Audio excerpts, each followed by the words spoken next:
Hello, and welcome along to the latest production here at andyholdingsspeedfigures.co.uk with a look back at last week's action, predominantly the classic trial meetings at Newmarket with the Craven Stakes taking place. Of course, the centre of attention, and we've got a look back at Newbury as well. We've also got some decent action in between to talk about. And we'll kick off with the Craven meeting, as promised, in the Fielden Stakes.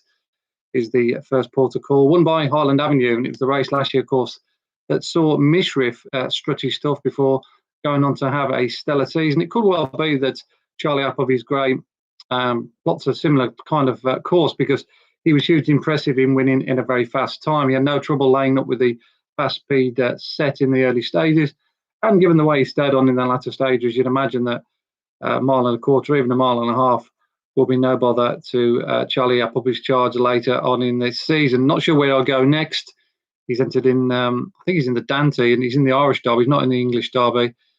So he might well go to the Dante and then maybe Royal Ascot, who knows, but a very promising type to carry forward for the rest of the season. Over at Leopardstown on the same day, Lopez Fernandez bounced back to his very best form.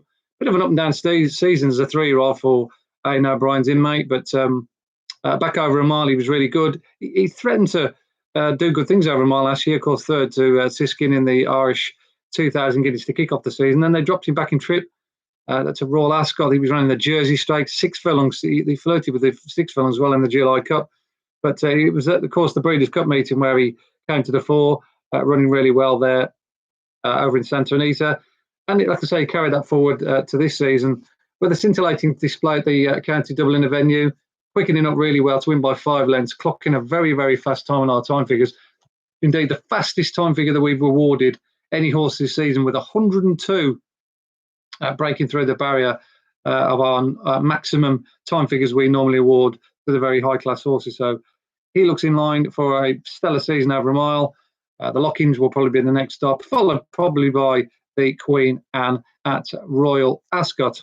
On to later in the week, and we move neatly on to Newbury's decent Friday and Sunday fixture, of course. Mithras was the star of the show on the numbers on the Friday, winning a handicap that John Gosden's won before.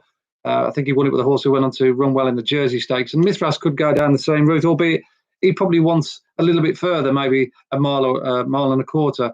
I think he's muted to be going perhaps towards the French 2,000 guineas rather than the English 2,000 guineas.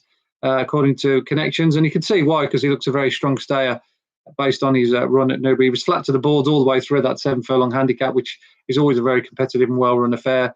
And I liked his attitude as well. He's certainly leaving behind 1 or 2 disappointments of last season. Over at Leopardstown on Saturday, Broome once again clocked a very big number. We clocked him doing a 90. I think it was 94 first time out at Naas, and he clocked a 95 when he won at the County Kildare venue on the Saturday, beating Thundering Knights, who travel really well in that contest. The pair of them pull well clear. I think they're both going to have good seasons. That's Broome very much over a mile and a quarter. Now they found his trip, and Thundering Knights when she races against her own sex in and around the mile and a quarter trip. They tried over a mile and a half last year at Ascot Soft Ground. That didn't work out. But that very much a strongly run race over a mile and a quarter is a trip. And I think the Belmont, there's a race at Belmont apparently for Thundering Knights in the not too distant future, so do keep an eye on her. But Broome and Thundering Knights, very much the two to take out of that meeting. And finally, on the Sunday, lots of good racing. We had classic trials with Alcohol Free posting a reasonably good time. Al Arce winning his mile and a half contest, and of course Chindit did absolutely nothing wrong in the green. But it was Nugget who clocked the fastest time, winning the Spring Cup, which is always traditionally a very keenly contested affair. This year was no different. They went a real strong pace, courtesy of Jim Palace from the front, and sitting in behind towards the back of the field, nice and chilly, was Richard Hannon's 4-year-old, who creeps into the race, quickened up really smartly inside the 2, and gradually pulled clear of the, in inverted commas, right horses in behind. I think the form's very strong. I actually don't think Nugget bizarrely would be out of place in something like the Lock-ins if connections were to supplement him for that race. But I think the Royal Hunt Cup is probably a more realistic target. That's been muted, of course, trained by the Highclere representation, the Royal Ascot representation. And he's likely to go there very strongly fancied.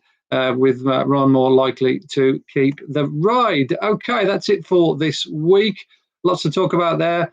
Hopefully you can join us again next week for my next instalment of my weekly blog, highlighting all the very best times that we have at andyholdingspeedfigures.co.uk. Thanks very much for tuning in, and we'll welcome your company again soon. Until then, bye from me for now.